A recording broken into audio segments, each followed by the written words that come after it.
ஒரு மனிதன் பேசாமல் இருந்தாலும் அவன் மனசில் என்ன நடக்கிறது தெரியுமா? அவன் உங்களை விரும்புகிறானா? அவன் பொய் சொல்கிறானா? அவன் உங்களை மதிக்கிறானா அல்லது வெறும் நடிக்கிறானா? நாம் யாருடைய மனதையும் படிக்க முடியாது என்று நினைக்கிறோம். ஆனால் ஆச்சார்யா சாணக்கியர் சொல்வது, மனிதன் தனது மனதை மறைக்க முடியாது. அவன் சொற்கள் மறைக்கலாம், ஆனால் அவன் கண்கள், உடல், சைகைகள் உண்மையை வெளிப்படுத்திவிடும்.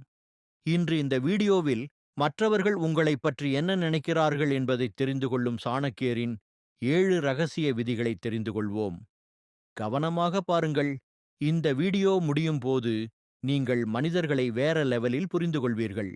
ஒருவரின் மனதை நாம் படிக்க முடியுமா? அடுத்த நபர் உங்களைப் பற்றி என்ன நினைக்கிறார்? அவன் மனதில் என்ன இருக்கிறது? நாம் தெரிந்து கொள்ளலாமா? எனவே பதில் ஆம், அது உண்மைதான். யாருடைய மனதையும் நீங்கள் படிக்கலாம் என்று இன்று நான் உங்களுக்குச் சொல்லப் போகிறேன். இது மிகவும் எளிதானதும் கூட. ஆனால் அதற்கு சில விதிமுறைகளை கடைபிடிக்க வேண்டும். ஒவ்வொருவருக்கும் தங்கள் மனதை பேச சுதந்திரம் உள்ளது. நீங்கள் அதை கற்றுக்கொண்டு சரியான வழியில் பயிற்சி செய்தால் போதும். ஆச்சார்யா சாணக்கியரின் கொள்கைகள் மற்றும் ஞானத்தின் அடிப்படையில் இந்த கலையை இன்று நாம் புரிந்துகொள்வோம். ஒருமுறை சாணக்கியர் தனது குடிசைக்கு வெளியே ஒரு சிறிய தோட்டத்திற்குச் சென்று ஒரு ரோஜா மலரை பறித்தார். அவர் சந்திரகுப்தரிடம், இந்த மலரை பாருங்கள், அது அழகாக இல்லையா? சந்திரகுப்தர் ஒப்புக்கொண்டார். ஆனால் அவரது மனம் வேறு இடத்தில் இருந்தது. சாணக்கியர் மீண்டும் கேட்டார், உங்களுக்கு ரோஜாக்களின் நறுமணம் பிடிக்கிறதா? சந்திரகுப்தர் விரைவாக, ஆம் ஆச்சார்யா, மிகவும் நல்லது என்று பதிலளித்தார். சாணக்கியர் லேசாகச் சிரித்து, இளைஞனே, உனக்கு மலரின் வாசனை வரவில்லை. உனக்கு எப்படி வாசனை வந்தது? சந்திரகுப்தர் கைது செய்யப்பட்டார். சாணக்கியர் மேலும் கூறினார், உங்கள் மனம் இங்கே இல்லை. நீங்கள் மகதத்தின் சிம்மாசனத்தைப் பற்றி நினைக்கிறீர்கள். நீங்கள் தனநந்தாவை தோற்கடிக்க விரும்புகிறீர்கள். ஆனால் உங்கள் திட்டம் தோல்வியடையும் என்று பயப்படுகிறீர்கள். சந்திரகுப்தரின் கண்கள் ஆச்சரியத்தில் விரிந்தன. இது எப்படி சாத்தியம் என்று யோசித்தார். நான் ஒன்றும் சொல்லவில்லை. சாணக்கியர் சந்திரகுப்தரை உட்காரச் சொல்லி, மனதை படிப்பது மந்திரம் அல்ல சந்திரகுப்தரே, இது ஒரு கலை. இது பயிற்சி மற்றும் அமைதியிலிருந்து வருகிறது. நான் உங்கள் கண்களில் ஒரு போர் வீரனின் நெருப்பை பார்த்தேன். உங்கள் முகத்தில் உள்ள கோடுகள் நீங்கள் ஒரு பெரிய இலக்கை அடைய ஆர்வமாக இருப்பதாக என்னிடம் கூறுகின்றன. உங்கள் விரல்கள் மீண்டும் மீண்டும் ஒருவரையொருவர் தாக்கிக் கொண்டிருந்தன. இது உங்கள் பயத்தையும் தயக்கத்தையும் காட்டுகிறது. பூவை பற்றி நான் உங்களிடம் கேட்டபோது நீங்கள் அவசரமாக பதிலளித்தீர்கள். ஏனென்றால் உங்கள் மனம் வேறு இடத்தில் இருந்தது. சந்திரகுப்தர் கேட்டார், ஆச்சார்யா, இதெல்லாம் உனக்கு எப்படி தெரியும்? இது ஒரு மந்திரமா? சாணக்கியர் சிரித்து, இல்லை, இது தந்திர மந்திரம் அல்ல. ஆனால் மன அமைதி மற்றும் மற்றவர்களின் சைகைகளை புரிந்து கொள்ளும் கலை. மற்றவர்களின் மனங்களின் அசைவுகளை கேட்கும் அளவுக்கு நான் என் மனதை அமைதிப்படுத்தியுள்ளேன். சாணக்கியர் சந்திரகுப்தரிடம் தன்னுடன் ஒரு பரிசோதனையை நடத்துமாறு கேட்டுக்கொண்டார். அவர்கள் அவரை ஒரு அமைதியான மூலையில் உட்காரச் சொல்லி, ஒரு நாளைக்கு 2 மணி நேரம் நீங்கள் அமைதியாக இருக்க வேண்டும், பேச வேண்டாம், யோசிக்க வேண்டாம், உங்கள் மூச்சைப் பாருங்கள் என்றான். உங்கள் மனம் அமைதியாக இருக்கும்போது மற்றவர்களின் மனதை படிக்க முடியும். சந்திரகுப்தர் இதை பல மாதங்கள் பயிற்சி செய்தார். படிப்படியாக அவர் மக்களின் சைகைகள், அவர்களின் கண்களின் பிரகாசம் மற்றும் அவர்களின் வார்த்தைகளுக்கு பின்னால் மறைந்திருக்கும் நோக்கங்களை புரிந்து கொள்ளத் தொடங்கினார். பிறகு சாணக்கியர், முதலில் நான் உங்களுக்கு ஒரு கதையை சொல்கிறேன். இந்த கதையை நீங்கள் கவனமாக கேளுங்கள். இந்த கதை முடிந்தவுடன் மனதின் குரல் பாடலை படிக்க 7 வழிகளை நான் உங்களுக்குச் சொல்கிறேன். பல ஆண்டுகளுக்கு முன்பு இமாச்சல பிரதேசத்தின் பசுமையான பள்ளத்தாக்குகளில் சரையு ஆற்றின் கரையில் ஒரு சிறிய கிராமம் இருந்தது. அங்கு 2 சகோதரர்கள் வசித்து வந்தனர். பார்க்க முடியாத மூத்த சகோதரர் ரமேஷ் மற்றும் கிராமத்தில் ஒரு சிறிய தோட்டத்தை நிர்வகித்த இளைய சகோதரி அனிதா. அனிதாவின் தோட்டம் அழகாக இருந்தது. ஆனால் காட்டு விலங்குகள் பெரும்பாலும் அவரது பயிர்களை அழித்தன. அனிதாவுக்கு இதில் சிரமம் இருந்தது. ஒரு நாள் அவர் தனது பார்வையற்ற சகோதரர் ரமேஷின் உதவியை ஏன் எடுக்கக்கூடாது என்று நினைத்தார். அவர் தனது காது கேளும் திறனுடன் விலங்குகளின் இருப்பை உணர முடியும். அனிதா தோட்டத்தின் நடுவில் ஒரு சிறிய சாரக்கட்டு செய்து ரமேஷை அங்கே உட்கார வைத்தார். அவர், சகோதரரே, நீங்கள் ஒரு மிருகத்தின் சத்தத்தை கேட்டால் உங்கள் கோலால் சாரக்கட்டு மீது அடிக்கவும் என்றார். மிருகங்கள் அச்சத்தில் ஓடிவிடுகின்றன. ரமேஷ் தனது சகோதரிக்கு கீழ்ப்படிந்து ஒவ்வொரு நாளும் சாரக்கட்டு மீது உட்கார்ந்து தோட்டத்தை பாதுகாக்கத் தொடங்கினார். அவர் எந்த சத்தத்தையும் கேட்கும்போதெல்லாம் அவர் குச்சியை அடிப்பார். விலங்குகள் ஓடிவிடும். இதனால் தோட்டம் பாதுகாப்பாக வைக்கப்பட்டது. ஒரு நாள் ஒரு அரச சிப்பாய் ஒரு காட்டுப்பன்றியை துரத்திச் சென்று தோட்டத்தை அணுகினார். அவர் ரமேஷை பார்த்து, இங்கே ஒரு பன்றியை பார்த்தீர்களா? ரமேஷ் பதிலளித்தார், நான் பார்வையற்றவன், நான் எப்படி பார்க்க முடியும்? ஆனால் நான் சொல்லக்கூடியது என்னவென்றால், இங்கு கடந்து சென்ற விலங்கு உங்களை பின்தொடர்வதற்கு தகுதியற்றது. நீங்கள் உங்கள் நேரத்தை வீணடிக்கிறீர்கள்.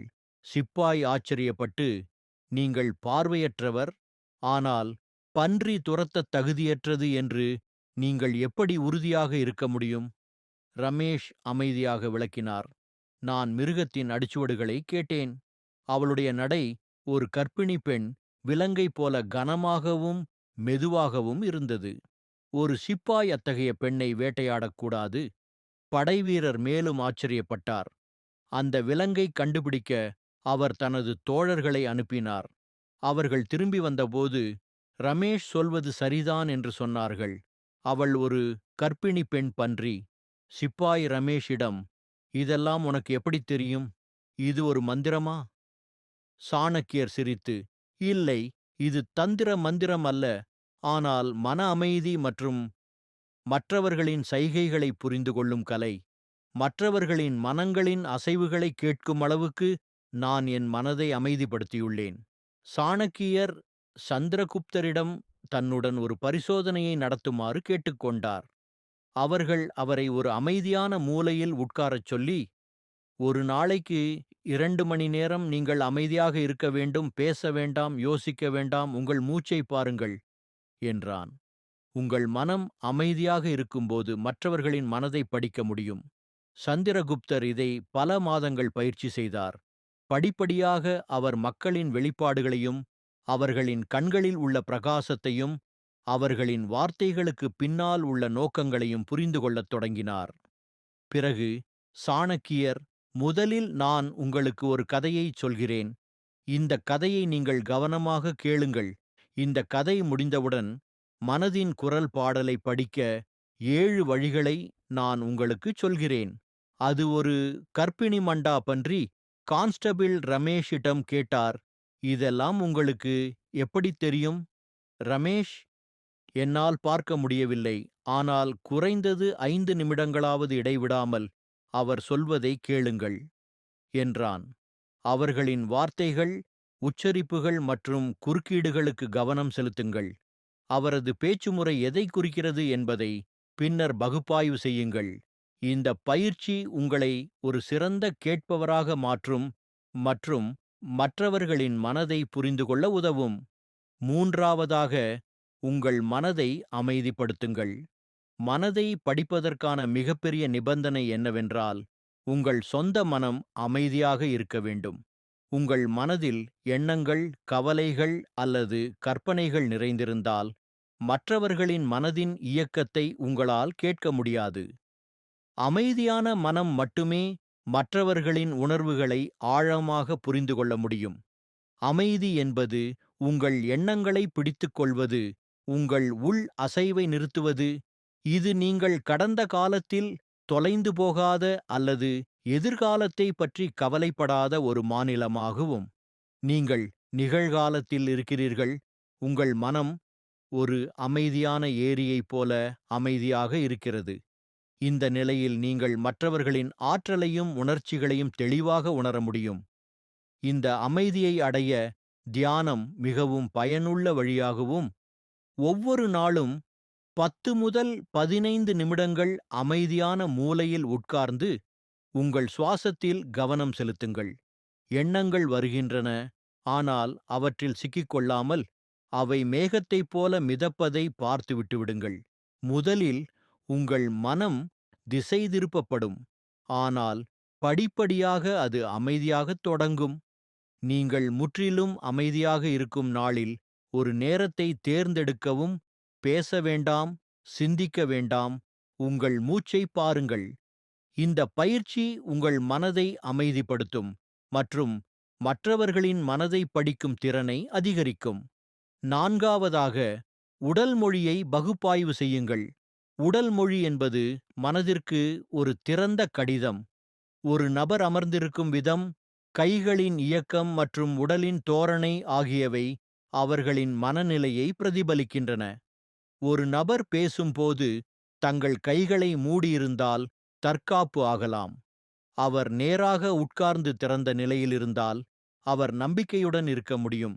மொழியை புரிந்துகொள்ள நீங்கள் ஒரு ஆழமான பார்வையாளராக மாற வேண்டும். நீங்கள் ஒரு ஓவியர் என்றும், முன்னால் இருக்கும் நபர் ஒவ்வொரு வரியிலும் ஏதாவது சொல்வதைக் கொண்ட கேன்வாஸ் என்றும் கற்பனை செய்து பாருங்கள். அவர்களின் கைகளின் அசைவு, கால்களின் நிலை மற்றும் தோள்களின் சாய்வு அனைத்தும் ஒரு கதையை சொல்கின்றன. சமூக கூட்டத்தில் மக்களின் உடல் மொழியை கவனியுங்கள். அவர்களின் தோற்றம் மற்றும் செயல்பாடுகள் என்ன சொல்கின்றன என்பதை கவனியுங்கள். காலப்போக்கில் உடல் மொழியின் நுட்பமான அறிகுறிகளை படிக்க நீங்கள் கற்றுக்கொள்வீர்கள். ஆற்றல் மற்றும் உணர்ச்சிகளை உணருங்கள். ஒவ்வொரு நபரும் தங்கள் உணர்ச்சிகளை பிரதிபலிக்கும் ஒரு ஆற்றல் துறையை உருவாக்குகிறார்கள். அமைதியான மனம் இந்த ஆற்றலை உணர முடியும். இந்த ஆற்றல் அந்த நபர் மகிழ்ச்சியாக இருக்கிறாரா, மன அழுத்தத்தில் இருக்கிறாரா அல்லது மனச்சோர்வில் இருக்கிறாரா என்பதை உங்களுக்குச் சொல்கிறது. இந்த ஆற்றலை உணர நீங்கள் உங்கள் உள்ளுணர்வை எழுப்ப வேண்டும். ஏதாவது சரியாக இருக்கிறதா இல்லையா என்பதை உங்களுக்குச் சொல்லும் ஒரு உணர்வு இது. நீங்கள் ஒருவரை சந்திக்கிறீர்கள், அவர் புன்னகைக்கிறார், ஆனால் ஏதோ தவறு இருப்பதாக நீங்கள் நினைக்கிறீர்கள். உங்கள் உள்ளுணர்வின் குரல்தான் அவர்களின் ஆற்றலை படிக்கிறது. ஒருமுறை நான் ஒரு விருந்துக்குச் சென்றேன். அங்கு ஒரு நபர் நிறைய சிரிக்கிறார், ஆனால் நான் அவருடன் பேசியபோது அவரது ஆற்றலில் ஒரு வெற்றிடத்தை உணர்ந்தேன். நான் அவருடன் ஆழமாக பேசினேன். அவர் தனது வாழ்க்கையில் தோல்வியுடன் போராடுவதாக என்னிடம் கூறினார். நெருங்கியவர்களுடன் உட்கார்ந்து அவர்களின் ஆற்றலை உணர முயற்சிக்கவும். அவை நேர்மறையானவையா அல்லது எதிர்மறையானவையா? உங்கள் உள்ளுணர்வை நம்புங்கள். இது மற்றவர்களின் உணர்வுகளை புரிந்து கொள்ள உதவும். 6. கேள்விகளைக் கேட்டு ஆழமாகச் செல்லுங்கள். சரியான கேள்விகளைக் கேட்பது மனதை படிக்க ஒரு சக்தி வாய்ந்த கருவியாகும். கேள்விகள் அந்த நபரை தங்கள் மனதின் ஆழத்தை திறந்து வெளிப்படுத்த கட்டாயப்படுத்துகின்றன. கேட்கும்போது திறந்த மற்றும் தீர்ப்பளிக்காத கேள்விகளை தேர்ந்தெடுக்கவும். அதாவது, இதை பற்றி நீங்கள் என்ன நினைக்கிறீர்கள்? இதை பற்றி நீங்கள் எப்படி உணர்கிறீர்கள்? அவர்களின் பதில்களில் மறைக்கப்பட்டுள்ள அடையாளங்களை கவனியுங்கள். யாராவது கேள்விக்கு பதிலளிப்பதை தவிர்த்தால், ஒருவேளை அவர் எதையாவது மறைக்கிறார். உதாரணமாக, நான் ஒரு முறை ஒரு நண்பரிடம், உங்கள் புதிய திட்டம் எப்படி இருக்கிறது? அவர் லேசாக சரி என்று கூறினார். ஆனால் நான் இன்னும் ஆழமாக கேட்டேன், ஏதேனும் சவால் இருக்கிறதா? அவர் நேரத்தை இழந்து விட்டதாக என்னிடம் கூறினார். ஒருவருடன் பேசும்போது ஒரு திறந்த கேள்வியை கேளுங்கள். அவர்களின் பதிலுக்கு பின்னால் உள்ள உணர்ச்சியை புரிந்து கொள்ள முயற்சிக்கவும். இந்த பயிற்சி உங்களை அவர்களின் மனதில் ஆழமாக கொண்டு செல்லும். 7வது, தொடர்ந்து பயிற்சி மற்றும் பொறுமையை கடைப்பிடியுங்கள். மனதை படிக்கும் கலை ஒரு நாளில் வருவதில்லை. இது தொடர்ச்சியான பயிற்சி மற்றும் பொறுமையின் விளைவாகும். கலை ஒரு நாளில் வருவதில்லை. அது நிலையான பயிற்சி மற்றும் பொறுமையின் விளைவாகும். கலையை கற்றுக்கொள்ள நீங்கள் ஒவ்வொரு நாளும் சிறிய படிகள் எடுக்க வேண்டும். ஒவ்வொரு நாளும் மக்களின் சைகைகள், அவர்களின் ஆற்றல் மற்றும் அவர்களின் வார்த்தைகளுக்கு கவனம் செலுத்துங்கள். உங்கள் முன்னேற்றத்தை கவனியுங்கள். ஒருவரின் உணர்வுகளை நீங்கள் தவறாக புரிந்து கொண்டால், நீங்கள் எங்கு தவறவிட்டீர்கள் என்பதை பகுப்பாய்வு செய்யுங்கள். உதாரணமாக, நான் ஆரம்பத்தில் மக்களின் வெளிப்பாடுகளை பல முறை தவறாக புரிந்து கொண்டேன்.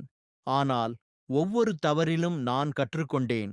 இப்போது நான் சிறிய விஷயங்களை எளிதில் பிடிக்கிறேன். நினைவில் வைங்க, மனதை படிப்பது மந்திரம் அல்ல, அது கவனம் பிளஸ் அமைதி பிளஸ் புரிதல். மக்கள் என்ன சொல்கிறார்கள் என்பது முக்கியமல்ல, அவர்கள் சொல்லாமல் என்ன காட்டுகிறார்கள் என்பதுதான் உண்மை. இன்று முதல் பேசுவதை குறைத்து கவனிப்பதை அதிகப்படுத்துங்கள். அப்போதுதான் உலகம் எப்படி உண்மையில் செயல்படுகிறது என்பதை புரிந்துகொள்வீர்கள். இந்த வீடியோ உங்களுக்கு பயனுள்ளதாக இருந்தால் லைக் செய்யுங்கள். உங்கள் அனுபவத்தை கமெண்டில் எழுதுங்கள். இப்படிப்பட்ட வாழ்க்கையை மாற்றும் சாணக்கியர் மற்றும் வாழ்க்கை ஞான வீடியோக்களுக்கு இப்போதே சேனலை சப்ஸ்கிரைப் செய்யுங்கள். நாளை இன்னொரு ஆழமான உண்மையுடன் சந்திப்போம்.